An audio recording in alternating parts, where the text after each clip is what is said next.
Guys, sa mga naghahanap ng Mitsubishi L300, okay, so replyan natin to kay Sir Bon, okay?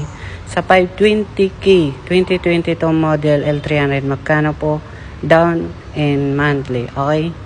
So, ito guys, 2022 model na pamura na ito. Sa mga cash price is 520,000. Kung financing po ito is mga 240,000 down payment, all in na po yun. Ang kanyang monthly rin is mga 11,000 sa 4 years. Okay? Yan. Napakamura na yan guys. Kahit try nyo mag-canvas. Okay?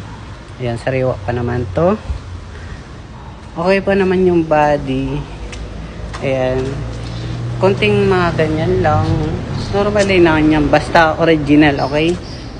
Ayan. Good condition naman yung sa makina. Yung takbo. Ayan. Sa body, hindi naman siya ganun, wala naman siyang tama or bangga. Normally lang yung parang konting minor scratch, okay? Ayan. Kung sa gulong naman is, sabihin na natin mga 75%. Ganun. Dito sa loob, malinis pa naman siya mga boss. Ayan. So, ikakarwash pa naman namin to pag kukunin nyo, okay? Sa kung mga cash buyer naman kayo is 520,000 may bawas pa, pero yung financing is basta message nyo na lang ako, pwede natin i-discount sa down payment nyo na 240, pwede pong mabawasan, okay? So dito naman tayo sa may dual aircon mga bossing. Ayan. So dito wala na siyang punit, ayan, maayos na siya. Tapos dito ayan, naka-plastic pa nga siya, oh. Sariwa pa naman siya. So, meron pa naman siya dito ilaw. Pwede nyo siyang ganyan. Naka-dual aircon na kayo.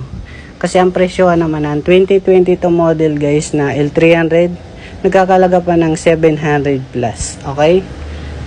Napakamura nito. Ang issue lang po pala nito, kaganyan. Walang 10. Yan. Paayos nyo na lang. Basta, konti lang naman magagastos nila. Okay? May pang-bear business na kayo mga boss. Pero kung interesado kayo, comment na lang po kayo or ilalagay ko yung details dyan sa description. So marami pa ditong available guys. Mamili kayo dyan. Mga van, SUV, pick-up, sedan, at marami pang iba. Okay, so meron tayong truck sa kabila sa naghahanap. Close van. So comment na kayo.